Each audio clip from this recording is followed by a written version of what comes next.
Welcome to Just a Tip with Jake and Timmy. What's going on, everyone? Jake here with Uncommon EDC. Welcome to Just a Tip. We're joined today by Brendan over at All American Maker. Thanks so much for coming on. How you doing? Very good. Thank you for having me. Yeah, of course. And for everyone in the chat just joining in, Tim's actually not going to be able to make it this week. He was planning on being on, but had some dinner plans that he wasn't aware of with his family. So not going to make it this week, but he'll be back next week. A lot better circumstances, though, than last time he wasn't on. So we'll have him back in next week. But Brendan, we met at Blade Show in 2023. We've kind of kept up with each other's YouTube channel for a while. You're kind of all things. You're definitely a photographer, videographer, but you've got a YouTube channel, you've got online retail, even some in-person retail nowadays. How did you get into the whole EDC scene? So it was probably 5-6 years ago I got into EDC. It wasn't really that big yet. Like there were some pretty big makers at the time, but it wasn't as big as it is now, that's for sure. Right. There wasn't huge YouTube channels talking about EDC. It was more like an additional thing that you added on to whatever you were doing. It wasn't like a whole culture yet. And Right. so I got into it because obviously it's about like what you carry with you every day. And I've been steadily just kind of semi in the culture for a while. Like I'm definitely not focused on making EDC items, but I have created some over the last several years. And I'd say probably one of the first makers that I met that was really big in the EDC community that I don't even know if they're big now. His name was Hog Doggins, and he used to make a lot of stuff for a couple leather workers like Craft and Lore. He makes all of their I don't know if you've ever seen these, but it's like a solid brass axe. He's actually the guy that makes these and their beard combs. And he also specializes in pocket pucks. And he made me one that's got my logo in it. And Nice. This was probably 5 years ago now. His name is Brian Hamlin, and he lives in like an hour and a half above Seattle. And I actually had driven out there for some work and to visit some other makers, and we met up, and it was really cool. And it kind of inspired me to think a lot more about EDC. And then fast forward till now, it's definitely something that a lot more people talk about. Right. And nowadays, obviously, your brand, your ethos is American made. Was that still the case back then? Was it just something you were already doing, so you built your brand around it? Yeah, so it actually started as a podcast in 2019. At least the name All American Maker did. And I was like, hey, every podcast has merch or whatever. I was already making candles and other stuff at the time, but I decided to make some stuff. And then over time, and it's definitely gotten more and more and more over the last couple of years, it's developed into a full-on brand. And now it is what it is. Right. Right. And what was your profession before you started kind of leaning more into All American Maker? So probably 2016, I was just working some random jobs. I didn't really have a direction for what I was going to do.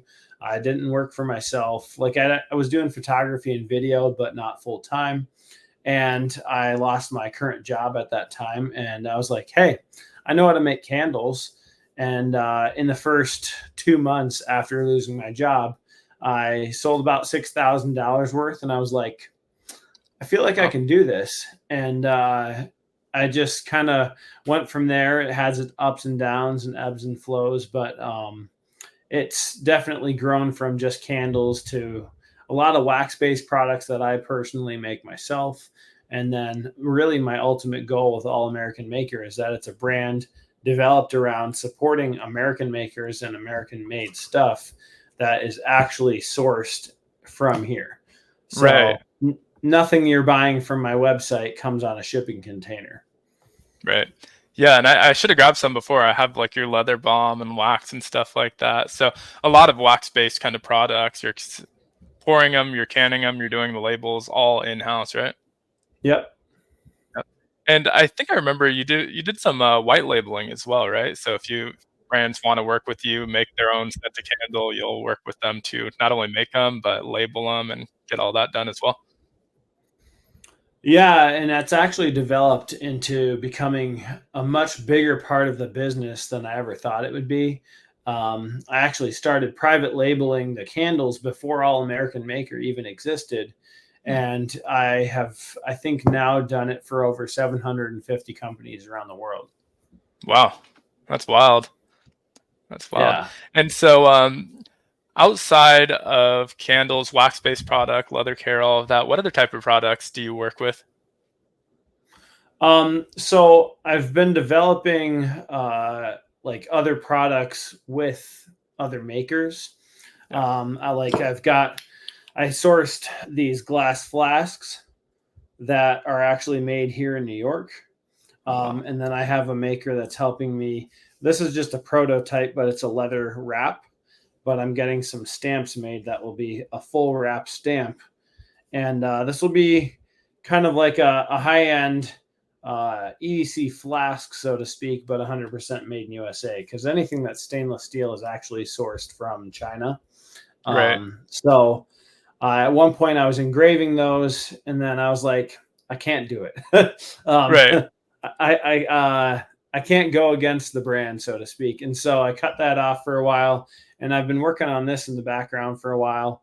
But that hopefully will be coming out next year, probably Nice. after I haven't really talked about it yet, but I'm actually closing my retail store. Retail is definitely difficult right now in this day and age, and I'd like to get back to actually developing products that matter. Like, this is more of a fun thing, but my shop is actually in a 165-year-old building that was built pre-Civil War. Wow. And the first floor is actually an industrial metal company that produces the interiors of nuclear submarines, like the battery banks and housings for Amtrak engines, stuff like that. And they have 6 industrial metal cutting lasers that can cut up to an inch thick of stainless steel. So I'm going to be working with them to prototype a lot of metal products coming up. I can actually source from the manufacturers in my town every single aspect of producing anything with metal. That's awesome. So I'm going to get more into the design of things that hopefully are things that people can actually use, versus like a candle is a luxury good. And I love making them, but it's not something people need. And so my desire is to kind of go more in that direction. That makes sense. That makes sense for sure. And so you mentioned the retail store. We haven't even really touched on that. That opened, I guess, the holiday season last year, right? Yeah, I opened Black Friday was the first day last year. Oh, Izzy, I'm in New York, in Jamestown, New York. Um, Sorry, I'm not actually like focused on the chat right now. No worries. I'll try and pin some of these up. I actually forgot about it because just me this week. So usually me or Tim will take pinning, but I'll try and pin some of them up so they're on your screen too. Yeah, so I opened it up last Christmas season, like right after Thanksgiving, and it was really like balls to the walls through Christmas. But then post Christmas, it's been super dead.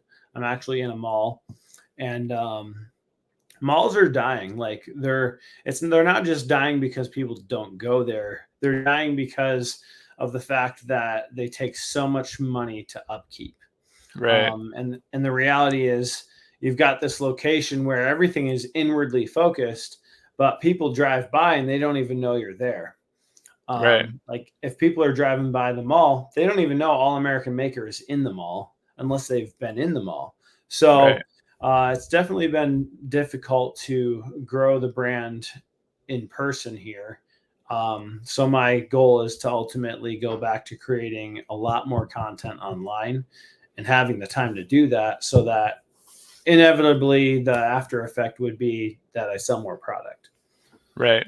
Yeah, that makes a lot of sense. And you recently came kind of back to YouTube, put it more focused on that. You're publishing videos about once a week? Yeah.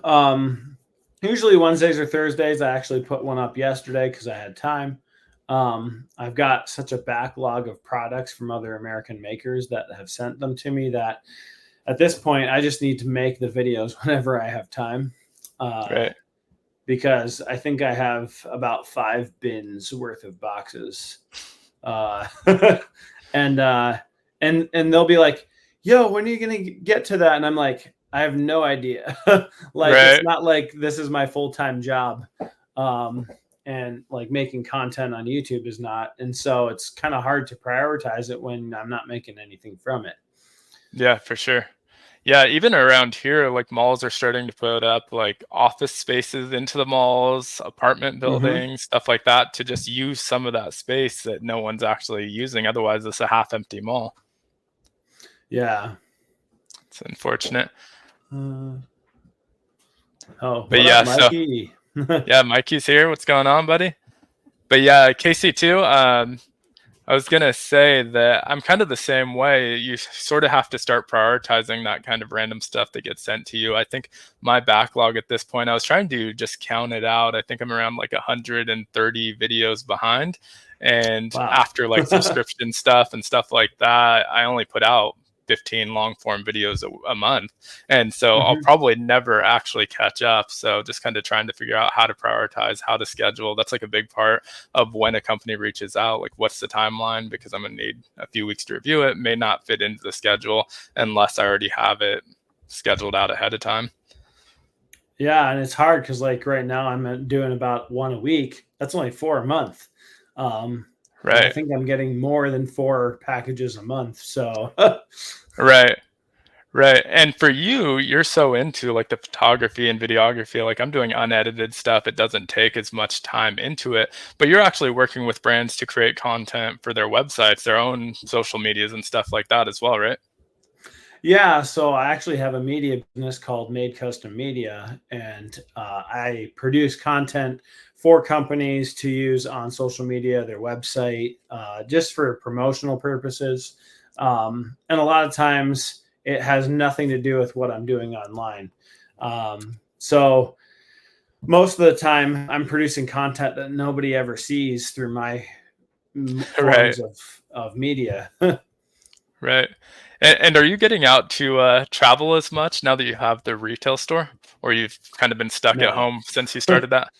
Yeah, sadly. I mean, I was going out west at least twice a year before. And I think last year I did travel a little bit. But as soon as the retail store happened, I haven't been able to travel as much because I'm there all the time. And I don't have any employees. So if I'm not there, it's not open. Right. Right. And you're still paying rent. You're still doing all that. So gotta keep it Yeah. moving. That makes sense. Yeah, I remember Blade Show Atlanta in 2023. You had driven out, which is a long road trip, but you said you love to drive, so I was definitely curious about that. Yeah, it's only 12 hours for me. And I figured out it saved me about $750 versus flying. So Nice. Now, yeah. you had mentioned kind of wanting to get back out to the shows starting next year once you were able to close up that retail space. Are you thinking about doing that as like a content creator or as a maker with your own table, or maybe a mix of both of those? Most likely it would be as a content creator because of the fact that currently I don't produce any of my own knives. And Right. I've talked with the people at Blade Show, and they're actually really cracking down on that. Like, there's a Yeah. couple guys that got in there before they were making knives, like OEG and JRW and stuff. But uh, they're kind of locked in on what they're doing. Right. But they're not letting anybody new in that doesn't make knives.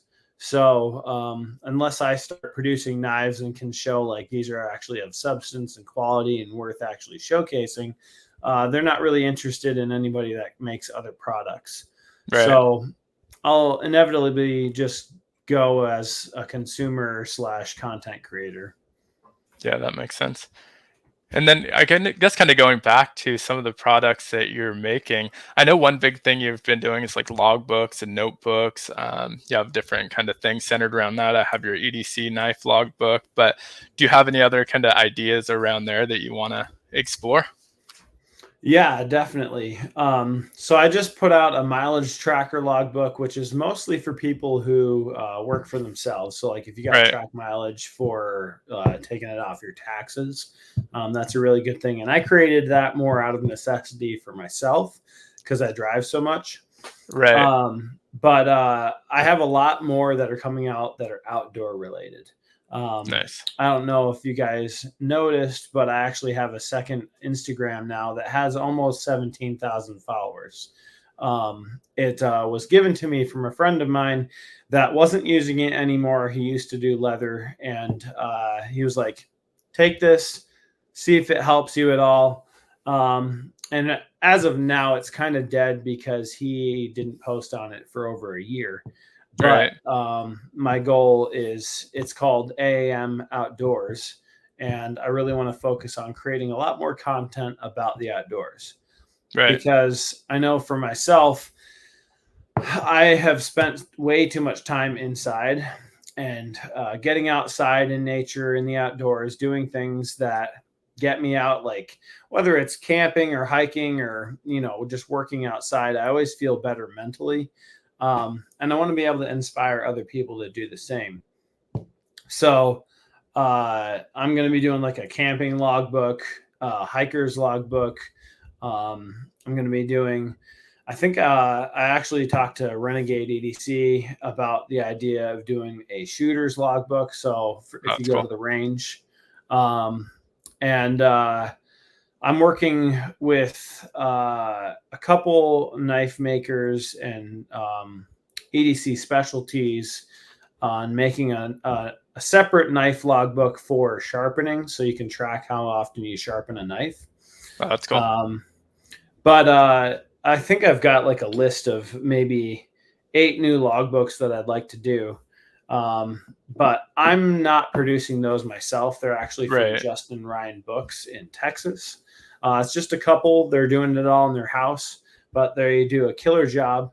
And for me, it's not about like how much can I have my hands on, because the reality is if you're making everything, then you don't have the time to create any content to actually promote and sell it. right. For me, it's a double win because I'm able to support a small business, a couple like this money puts food on their table, and in turn take my ideas, bring them to life, and get them out into the hands of people that can actually use them. That makes sense. And one thing I think you're really good at is just kind of networking and reaching these companies. To give people like a peek behind the curtain, how do you find all these companies to work with? Because for me, a lot of it is being there in person. I'm horrible at the online stuff and like staying in contact and messaging and stuff like that. But that in Mhm. person connection really does it for me. How do you find these companies that you're working with? So, as far as the companies I've worked with for like doing unboxing videos, every single one of those I found through like Googling on YouTube on Google. Like, um, I think what was the last one I did? Oh, I was Googling American made razor because I was Right. sick and tired of buying razors made in China. And I found this company on Google. I just sent them an email and I was like, hey, not sure if you're up for this, uh, but I would love to be able to do a video unboxing and showcasing your product. They sent it to me. It's called Proof Razor, and it's an incredible CNC'd aluminum razor that like the blades are actually made in USA as well, and they cost like a penny each. Wow. It's crazy. So each razor, each blade will last you like a week or two. You could like spend less than $1 a year. So Right. um, That's wild. yeah, like the razor's not cheap. It's about 120 bucks, but honestly, with the quality and the build that I have, it would last you your entire life. Right. But I just find those people on Google. And then as far as like the companies I work with for creating custom products, it's all been through Instagram DMs. Just being Okay. like, hey, not sure if you're interested in custom candles, but I create private label candles that can be produced and showcase your brand. It's a great product that you can add in addition to what you already make, and sell it as your own product, but you don't have to make it. Right. Yeah. And it's hit or miss. Usually like 1 in 20 companies will hit me back and be like, yeah, that's a great idea. And then the other 19 just never respond. Right. Yeah. But I mean, yeah, 1 out of 20 is not too bad. It's 5%. No. Yeah, I think I remember you did one with Awesome Hank, right? He was a previous Yep. guest on the channel. Yeah. Yeah. He really liked the Pacific Woods candle that I have on my website. And we just did that scent, but with his own branding on it. And they seem to be doing pretty well. I've also done one with Renegade EDC that was whiskey scented. I did one with Everyday Minimalist that was it was tobacco, vanilla, and campfire. We also did a cologne. Right. I remember you did the and then tumbler as well, or the Nalgene. Oh yeah, Nalgene's. Yep. Yeah, I've still got like 20 of each color left. I was surprised they didn't sell as well as like I was like, he's got 500,000 subscribers on YouTube. Like, come on. Right. But like, you know, the diehards got one and are using them and actually love them. So Right. yeah. The thing about Nalgene's though is that they're destructible. So I have like 3 or 4 that I cycle through. You don't need that many. I still picked one No. up, obviously one to support, but don't actually need that many because they last forever. I think I've seen people like driving over them with a truck. They won't crack. It's pretty wild for just like a piece of plastic. Yeah. 25 years ago, they actually had a warranty that said, good for life. We will replace it if it breaks. And they had no stipulation. So people literally put it to the test. They drive over it with their car and whatever, and they ended up having to replace like way too many. But the company produces, I think it's close to 8 million bottles a year. So, and they're only 2 hours from me actually, which is pretty cool. That is cool. Yeah, I've seen you do like stuff with companies like that. With those bigger companies, is it just kind of like finding the right person to talk to do these type of like custom one-off runs? Yeah, so Nalgene actually has 2 companies they work with for customization. It's funny because they do the customization themselves, but all of the like working with the end consumer or the retailer that's buying them, they don't do any of that. So it was actually a company in New Hampshire that I interfaced with, got the design to and everything, and then they got all the information over to Nalgene, and Nalgene produced it. But I was like, this is so dumb because Nalgene is like less than 3 hours for me, like a little over 2. But I'm talking with somebody that's like 8 hours away in order to make this happen. Right. But yeah, it's something that you can actually just find on the Nalgene website. Oh, interesting. Yeah, I know with some bigger companies, it can be a lot more just kind of a cumbersome process. I know with like Bicycle, for example, if you want to make playing cards, you can do a lot with the back, but you can't change their pips. Their pips have to be their standard that's exactly the same. And so there's a lot of just kind of like weird behind the scenes stuff with some of these bigger brands that have like a design language that you have to stick to. So was kind of curious about that.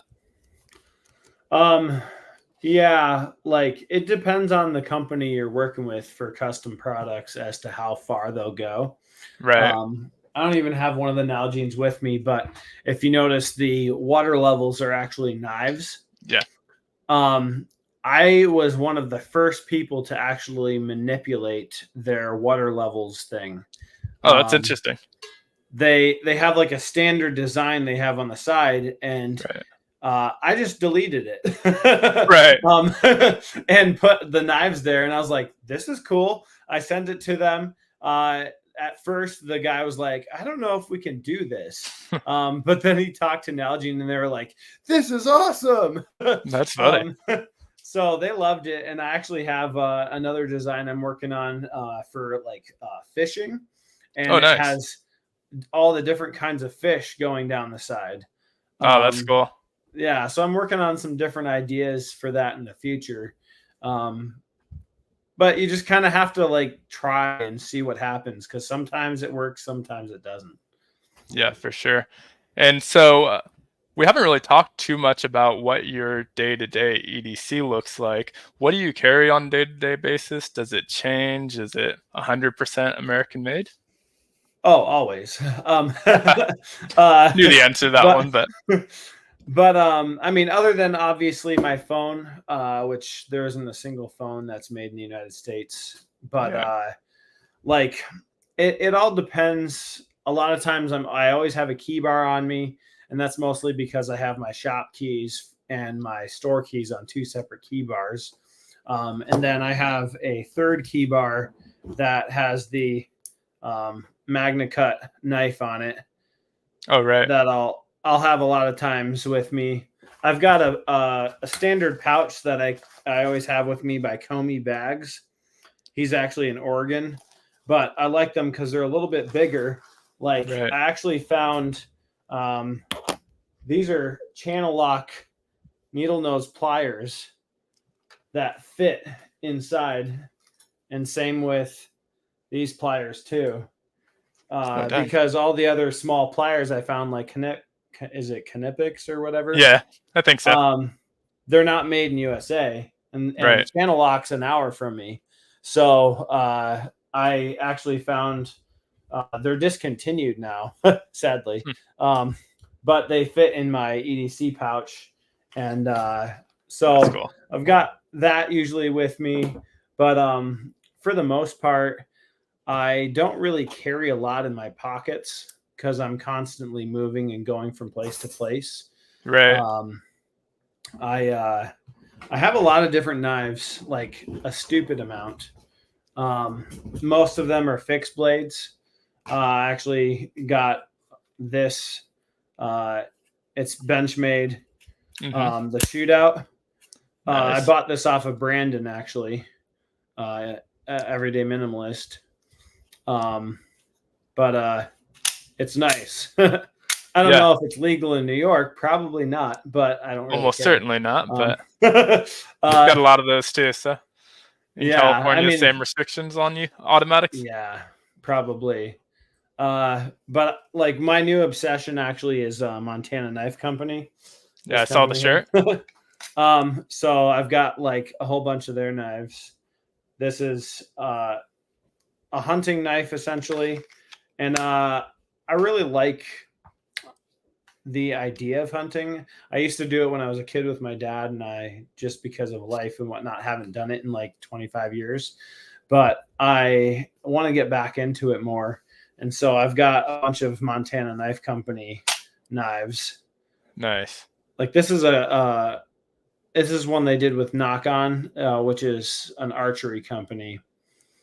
But it's got like these textured handles that are just amazing. Very nice. I like bigger fixed blades because of the fact that my hands are not small. Right. And like I bought this one from OEG. Yep. I mean, it's adorable, but like my hand is the size of the whole thing. Right. So yeah, this is like his mini cleaver, I think. Yeah. Yeah, we just had him on a couple weeks back as well. Yeah, I was watching. Very nice. But for the most part, I use like in my pockets every day. I'll have things like the little Leatherman, the free T4 or whatever. T4, yeah. Stuff like that has multiple like uses. Just because I don't always like to have a ton of stuff in my pockets. Like there's not really a point to it. For sure. The only like thing that doesn't have a physical purpose to it is I always have one of these with me. It's one of my this is a solid titanium coin that I did a run of 25 of probably 2 years ago. And on one side it has my logo with the American flag behind it, but on this side it actually says, let me see, do what you love, all American maker. It's nice. Blasted, so it's kind of hard to read, but it's super light. It's solid titanium. And before this, I actually did it before Peter McKinnon. But nobody had done a solid titanium coin before. So that's cool.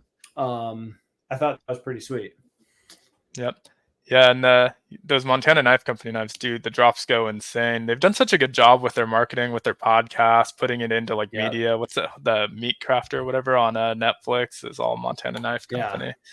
Yeah, they just do such a good job with their marketing, and the demand for them's out of control right now. Yeah, I'm actually, I just talked to Brandon. He's one of the owners there. So I took a big chance. I actually private labeled every product I make with their branding on it. And I made one-offs and I sent them the whole giant package of stuff, and they loved it. Nice. So I'm waiting to hear back.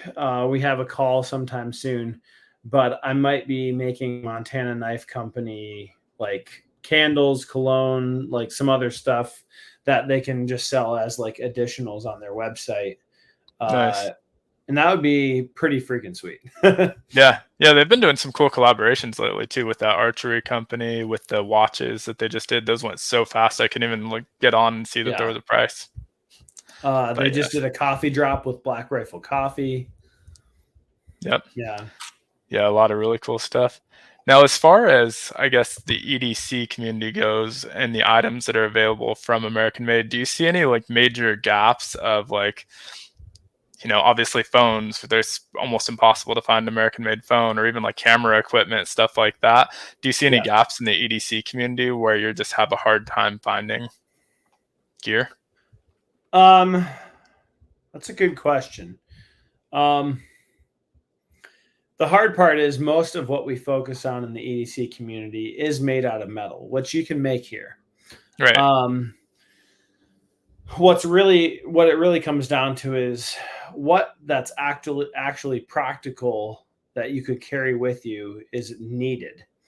I think, and this goes completely against what everybody in the EDC community loves.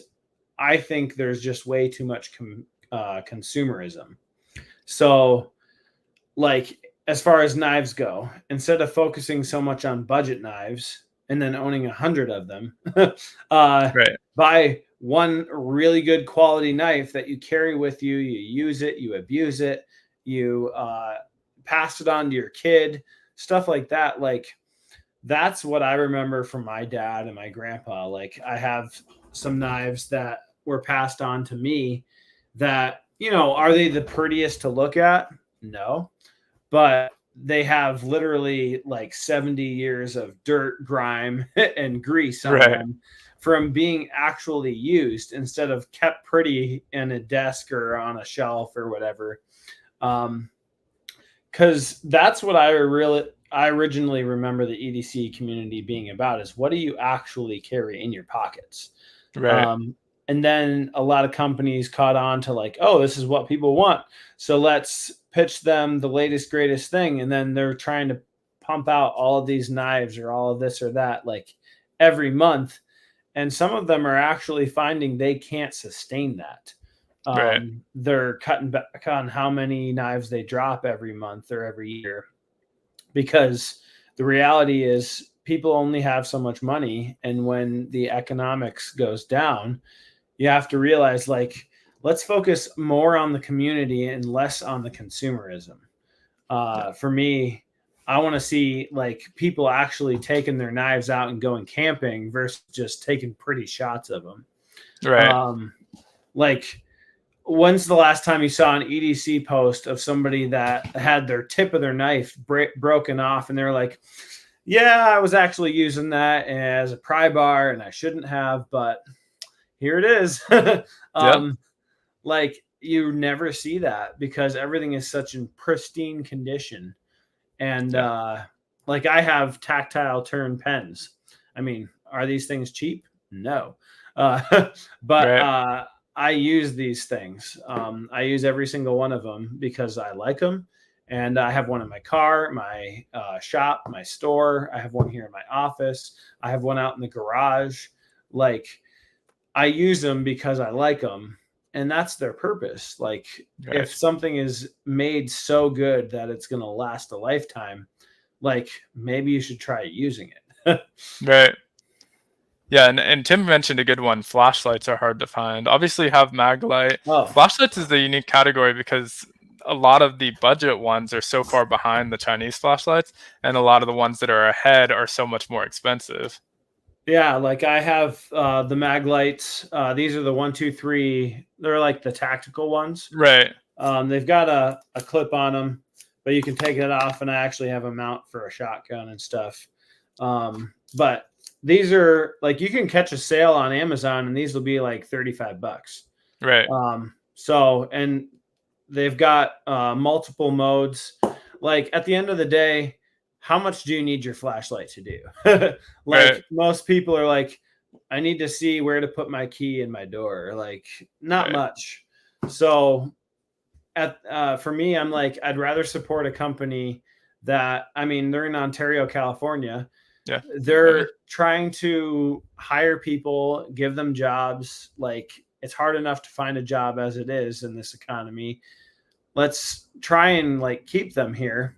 And I've owned some of these for close to 4 years now, and I've only ever had to replace the batteries once. So they're great flashlights.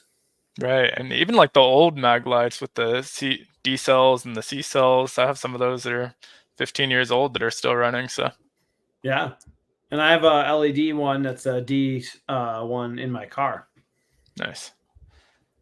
Nice. Streamlight, yeah, that's another good one. I actually didn't know if Streamlight was made in America, but I have a few Streamlights as well, and those are pretty budget friendly. Is it Streamlight or Surefire that's USA? I'm not 100% sure. Yeah, I don't know. But there's definitely options. I've been like picking up one a year of the more kind of small one makers. So like I got the CWF 2023 Blade Show, and you can see it's all like worn up now and stuff like that. Oh, yeah. CWF, and then this year at Blade Show, I went with the barrel flashlight. But these are kind of that example of like they're either a little bit behind where the Chinese flashlights are, or they're extremely expensive. I think both these were $400. Yeah. So I kind of limit it to that one a year on those purchases. Well, and it's tough because they're actually made by an individual, right, out of like premium materials. Like, yep. This is not made out of titanium, but the reality is, do I need it to be? I don't know. Right. Yeah, fair enough. But I know we were going to try and keep it somewhat short. Is there anything specifically you kind of wanted to talk about while you're on here? Want to kind of make sure we leave enough room for that before we kind of just go off into random chat. Oh yeah. I guess for me, like, I really want to get back into the community. Like, when I opened my store, I felt a big disconnect because prior to that, I was trying to get out like 2 or 3 videos a week. Right. And then all of a sudden it stopped because I had no time. And the funny thing is, after Christmas, I opened a store thinking, oh, this will give me a great way to interact with people. I'll be able to see people every day. Because prior to that, I'd be in my shop 10 hours a day by myself and not see a single person. And I'm a person. For me, I want to get back into the community, even if it's online, and really actually interact with people again. Like, I miss being in the chats of different people's lives and just saying, hey, how's it going? And experiencing that community again, and then showing up at Blade Show for the first time for me and seeing all of you guys and being like, hey, I know you, but I've never met you. But it was just fun because I feel like that's really what it's about. And I know that that's why a lot of times people are focused on collecting different things and showcasing it, because that's kind of been the cultural norm of the community. But whatever that looks like, I want to get back into more interaction. I'm focused on American made, and that sometimes means that I don't get to work with some brands. Is it Osako? I might not be pronouncing his name. Okaso? Rick Valdez? Okaso. Knives. He actually reached out about doing a video, and I was like, so where are your stuff made? And he was like, not here. He's like, that's my goal. That's what I would like to happen, but right now it's just not possible. And it didn't really work out for us to do video, but at the same time, like there's people that are just trying to create an avenue of income for themselves, and they're using in the connections they know.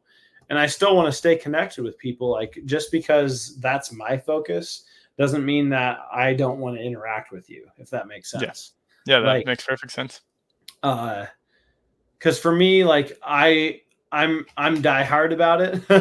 But I don't want it to be a fault. I want it to be something that people can glean information from, maybe help support other makers that I focus on and showcase. But at the end of the day, it's more about community for me. Yeah. Yeah. And I do like that you're kind of so laser focused on it. I think for a lot of people, American made and buying American made, a lot of the time, it's just not buying Chinese made. And so there will be, Victorinox is an awesome company that kind of gets like excluded from your ethos, and it's a brand that you probably wouldn't focus on the channel because it's not American made, but still very Right. well made and tons of history and heritage behind it. So it's kind of cool to see someone that's like so laser focused on it. Yeah, and like for me, it's not about exclusion. Right. A big part of it was several years ago, I realized that, you walk into a mall or a big box store, like Walmart was actually founded on the fact that when you walked in, everything was made in America.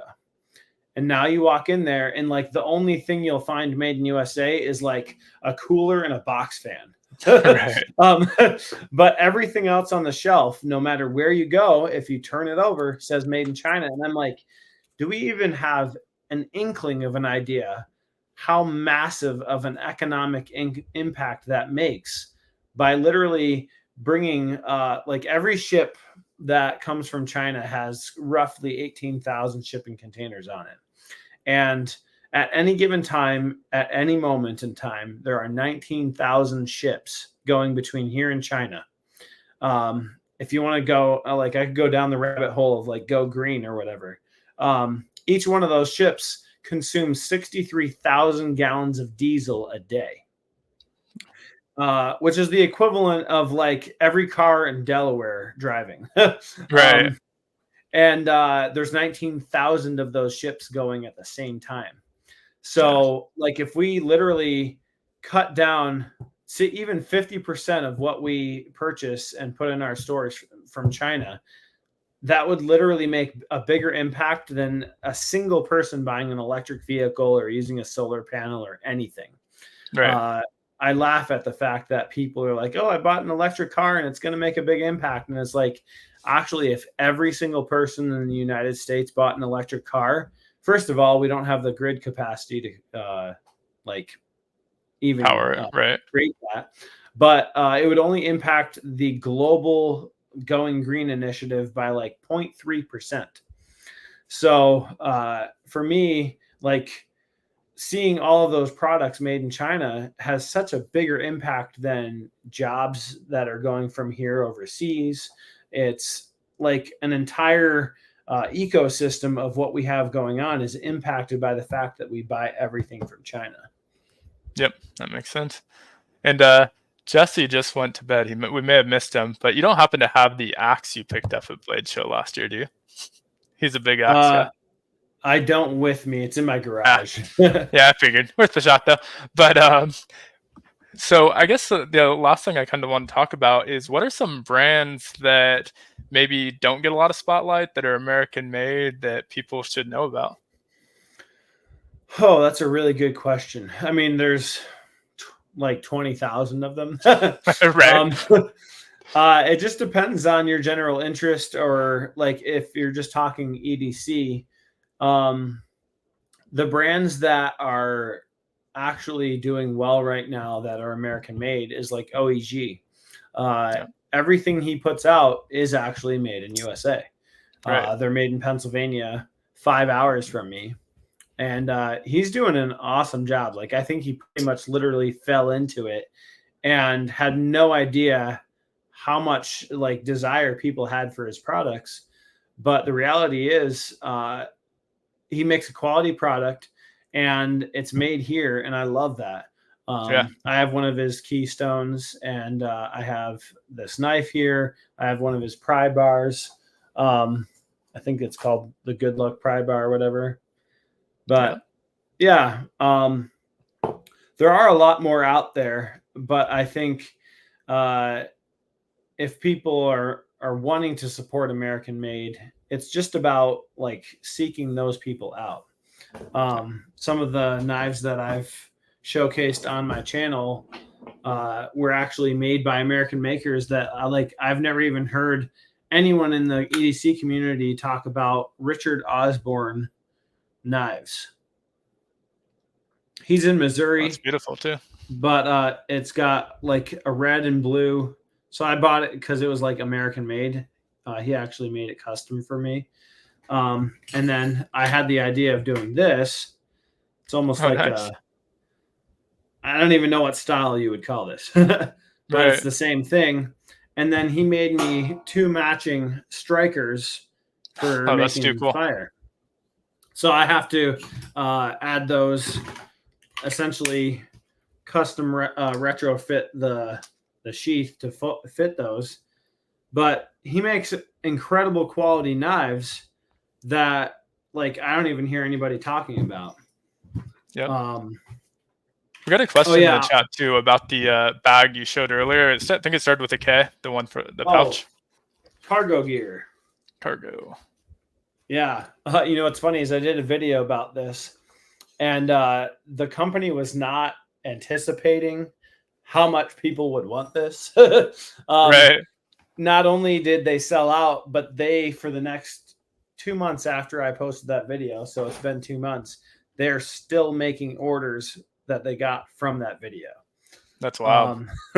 Yeah. And it's a super high quality sling bag. Like I like the size of it. The inside has a lot of space and pockets. It's all waterproof zippers, all that stuff. But this is handmade in Colorado. So. Oh, you might have been actually asking about the pouch. Oh. Because I think he said Oregon. Bags. Yeah, there we go. Yeah, so I've got like 6 of these. So this is a gray one. I've got an FDE one.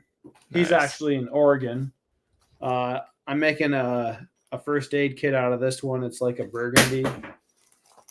Oh, sweet. I'm just dropping stuff, but yeah, they're super affordable. Like if he has an Etsy. And a lot of times they'll go on sale for like $47, but he literally hand makes every single one of these. Nice. I'm going to have to check him out too. And then, yeah, Tim mentioned August Originals. Sean is awesome. He just did his first Blade show this year. Got a chance to talk to him. Hope to have him on the show at some point. I haven't reached out to him yet, but he makes just such wild and wacky stuff, but it's also cool. Like, I don't know if you've seen his pizza cutter or his like rubber band gun. It's just like, yeah, I bought, a long time ago, I bought this from him. Oh, nice. It's an Arrowhead bottle opener. Let me see here. Yeah, there we go. There you go. He's actually here in New York, same state I'm in. Yep. Yeah, awesome guy though. Yeah, and then I guess there's only a couple things I want to showcase that are my own EDC items, which I probably should. Perfect. Yeah. This is a titanium pry bar that I modeled after the OG paint can opener. So there's the pry tool, obviously, and then there's a bottle opener in here, but you can use it for multiple different things, but it's solid titanium. And, I thought this was pretty cool. I'm going to be having, a bunch of them actually like, I don't even know what you call it. OEG's wife, she has a business. Titanium finishings. Yep. So she sent me info, and I'm going to be sending her a bunch of these. Awesome. And then I've got these solid brass knucks. So it's got my logo on the end. And then on one side, it says Do Hard Things. On the other, it says All American Maker. The top has a topo design. And then each and every one of them is actually numbered right there. And 007 is a good one. Yeah. And these were actually completely machined for me by M3 Tactical in Arizona. But it's also a cigar rest. I was just gonna ask that. I saw that groove in there. Yep, a That's bottle cool. opener right in there, and then obviously personal protection. Right. But those are two really fun items that I actually still have on my website. There's a few left of each. Awesome. Yeah, I was just getting into that too. So great minds there on the timing of that one. And so, as far as where people should follow you, you're on Instagram, you're on YouTube. I know you mentioned you have a new Instagram that you may be rolling up. I don't think I linked to that one on the general link. That was AAM Outdoors. Yeah, AAM Outdoors. Perfect. And I then, do you have a have a newsletter? TikTok, Ooh, but I haven't posted much on it. yeah, I'm trying to get into that. I actually have TikTok Shop, so I'm loading products in there this week. So if anybody wants to actually be an affiliate of All American Maker on TikTok and help promote, create content around it, you can actually make a percentage off of every sale, which is pretty cool. nice. And then you have a newsletter as well, I'd assume, on the website. Yes, there's an email list, but I suck at making emails. Fair um, enough. so I don't know if you know Alan from Rustic Red's Leather. No. He used to make leather goods. Well, he's out of business now, mostly for personal health reasons. He's the guy that actually gave me that Instagram account for AAM Outdoors, but he's actually taken on more of a role of helping me market. Nice. So soon he'll be taking over the newsletter, and hopefully that'll be weekly. And then also he'll be taking over reaching out to brands for me. Awesome. Well, I think that's it for me, unless you have anything else you want to talk about. But really appreciate you coming on. Always welcome back. I'm sure we had 1,000 more things to talk about, so I would love to have you come back on in the future. Tim will probably be here next time, so I'm sure he has some stuff he wants to talk about, including that fish Nalgene. He's a big fisher Oh guy. So yeah. Well, maybe in the um, new year after I close the store, we can talk about what that looks like. absolutely. All right. Well, I Sweet. appreciate you coming on. Thanks to everyone who joined in the chat, the mods, of course. I think all of the mods were here tonight, so make sure to check them out. I think a lot of them have their own merch as well. So Bluminati Ninja, Randy's WSG, and Cheeto Bandito. Make sure to check them out. And That's thanks awesome. again for everyone who joined in. Definitely. Yeah. Thank you. All right. Appreciate it. Thanks, everyone. And then we'll